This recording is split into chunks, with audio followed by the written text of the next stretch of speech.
Marre des réseaux sociaux, on en a marre des réseaux sociaux, on veut revenir au web 1.0. Épisode 2, je suis Joachim Séné, je crée du contenu web depuis bientôt 25 ans et je lance une discussion dans ces vidéos sur comment quitter les réseaux sociaux. Les flux RSS, c'est quoi ? Comment on s'abonne à un site et comment on peut faire de la veille sur un sujet, puis un autre, puis encore un autre, sans les réseaux sociaux. Comment on peut suivre une info sans suivre quelqu'un. On peut s'abonner directement à une source d'information, à un site. Et donc cette vidéo fait partie d'une série de vidéos autour de sujets techniques. Comment simplement, avec des petits outils simples, des petits bricolages sur son navigateur, sur son ordinateur, comment retrouver une liberté, une respiration, comment presque une déconnexion du scroll permanent et oppressant. Donc les flux RSS. C'est la syndication simple, ce mot de syndication, mais ce mot d'abonnement, de flux. On utilise les outils qui s'appellent des agrégateurs de flux, donc il y a tout un ensemble de petits vocabulaires qui a quasiment disparu. On va voir comment il a disparu.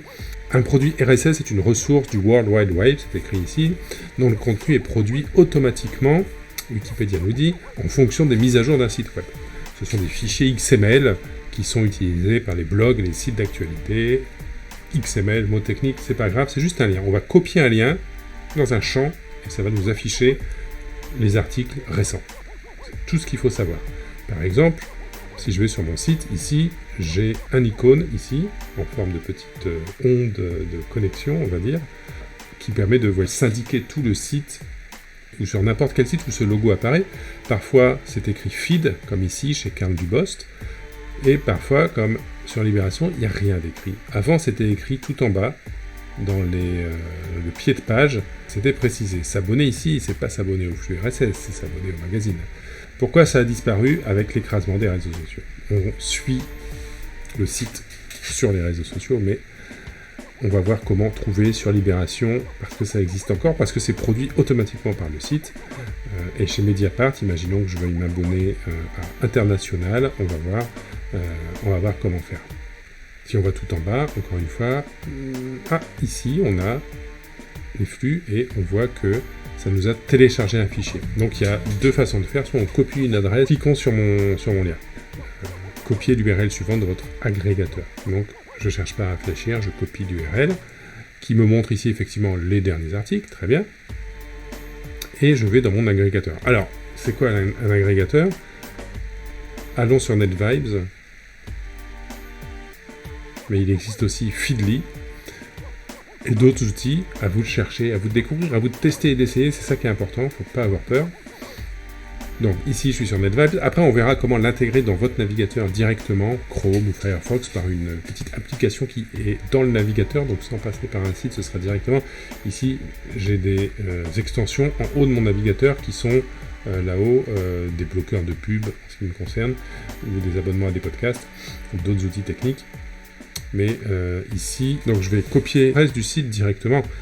Et quand c'est bien fait, ça fonctionne. Si je copie ici l'adresse du site de Karl Dubost, Lagrange, je l'ajoute, il me propose un icône, il me propose une prévisualisation, ça marche, je l'ajoute à mon tableau de bord, et là, je ferme le menu d'ajout, et je regarde ici, voilà, je peux le mettre là, j'ai un aperçu avec les images. Je peux cliquer, et je peux lire l'article entièrement ici dans mon navigateur, ou cliquer sur son titre pour le lire dans l'interface du site de Lagrange avec ses polices de caractères, sa mise en page, et aussi, éventuellement, ses commentaires. Voilà, j'ai ajouté un site, et maintenant, dès qu'une page sera à jour, je ne serai pas notifié. Il faudra que je vienne sur le site, et que je regarde. Quand c'est grisé, c'est que je l'ai déjà lu, alors ce site, je le connais, je l'ai déjà lu. Ici, Mediapart, on voit que c'est pas grisé, donc j'ai pas encore lu ces articles. Alors pour Libération, je disais, c'est un peu particulier. On ne trouve plus, il faut faire une recherche. Libération, flux RSS. Et on a ici, vous voyez, une page particulière avec la liste des flux. Voilà. Donc maintenant, on sait ce que c'est que les flux RSS. On peut les chercher sur un site. Et par exemple, si je veux m'abonner à Environnement, je clique dessus. Ça m'affiche une page. Alors, on copie cette adresse. Et on va dans NetVibes ou tout autre outil que vous aurez choisi. Ajouter. Ajouter. Et voilà. Libération. Il me met un aperçu. Je l'ajoute. Je ferme le menu d'ajout et on a ici Libération qui apparaît. Alors voilà, on a accès maintenant aux actualités dans une petite interface même cliquable. Voilà, je peux cliquer dessus et ça m'ouvre la partie environnement de Libé. Donc sur NetVibes, il faut s'inscrire avec un compte. Feedly, c'est pareil. On va voir maintenant qu'est-ce qui se passe si je cherche extension flux RSS. On va chercher dans Google Firefox extension RSS. Je change de voix parce que l'ordinateur plante quand je fais trop longtemps de la vidéo parce qu'il surchauffe et ça fait des parasites ça fait du bruit dans le micro. Du coup c'est inaudible, alors là je réenregistre en tenant le micro, mais en réalité ça ne marche pas non plus parce que là le son sature parce que je parle trop fort, parce que l'ordinateur était encore chaud, donc là je suis le lendemain, un autre jour, et je réenregistre par-dessus une deuxième vidéo qui saccade, ma voix va donc être désynchronisée, mais on est là pour quoi en fait? On est là pour transmettre de l'information. Pourquoi je fais une vidéo aussi? Pourquoi je prends ce format? Pourquoi je passe par YouTube? En ce moment, je suis obligé, je pourrais faire autrement sans doute. Bon, allons dans les add-ons Mozilla, les extensions de Firefox, ça existe aussi dans Chrome ou dans Safari. Chaque navigateur a son propre site d'extension qu'il vous trouve très facilement quand vous demandez à lui ajouter une extension dans des menus à chercher. Ici, dans Firefox, on peut prendre les extensions recommandées parce que ça veut dire qu'elles sont mises à jour régulièrement avec tout ce qu'il faut de sécurité et de fonctionnalité. Donc, recommandé, c'est souvent ça que ça veut dire, parce que c'est du bricolage tout ça, c'est des gens qui font les extensions selon leur bon plaisir en fait, il n'y a aucune obligation. On est dans ce web là où tout le monde met la main à la pâte. Voilà, donc c'est pour ça que c'est gratuit aussi. On peut soutenir toujours les développeurs en allant voir ce qu'ils font. Là, si on clique sur Nodetics, la personne ou le groupe de développeurs qui a fabriqué ce Feedbro, donc cet agrégateur de flux RSS qui s'intègre dans Mozilla. Donc on n'a pas besoin de se connecter comme NetVibes ou Feedly, on est directement dans son navigateur, dans son ordinateur, on va coller les liens, les URL, les adresses, donc des différents flux, des différents feeds, des choses qu'on a vues tout à l'heure. On va ajouter un flux RSS pour chaque site que l'on veut, et dans ce genre de système, on peut les classer en dossiers, en sous-dossiers.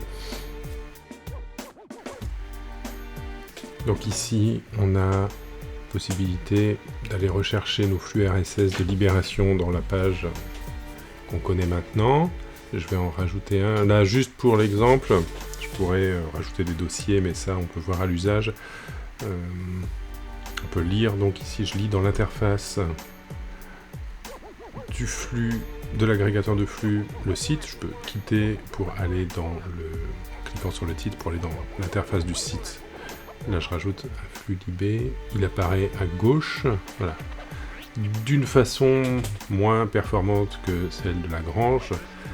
Mais là, je pense que c'est tellement les sites ont abandonné les flux RSS que voilà, ils n'ont pas suivi les dernières mises à jour du format, du protocole RSS, et ça les dérange pas de ne pas avoir leurs aperçus images. C'est dommage.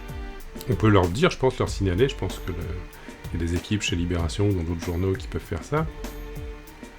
Maintenant, tout ça dans WordPress ou Spip ou d'autres gestionnaires de contenu, outils de gestion de contenu, ça existe, hein, il y a la génération des flux, et il faut simplement mettre l'adresse en avant. Si vous avez un site, mettez bien l'adresse du flux en avant sur la page d'accueil ou dans les pages rubriques pour que les gens puissent s'abonner. Voilà, bon, j'ai réussi malgré tous les problèmes techniques à rattraper cette vidéo. J'espère qu'elle aura été pratique, utile. N'hésitez pas à laisser des commentaires s'il y a des choses qui ne sont pas encore claires. Comme je l'ai dit, les extensions de navigateurs, c'est dans tous les navigateurs le même système.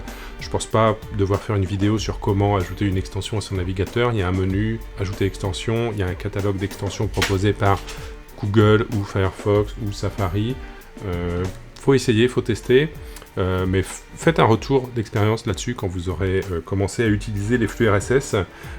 Si vous n'y arrivez pas, dites aussi. Je pourrais quand même refaire une vidéo dessus s'il faut, ou répondre en commentaire pour dépanner. En tout cas, voilà, bon, je suis content d'avoir pu venir à bout de cette première vidéo. Je vois maintenant un petit peu comment faire.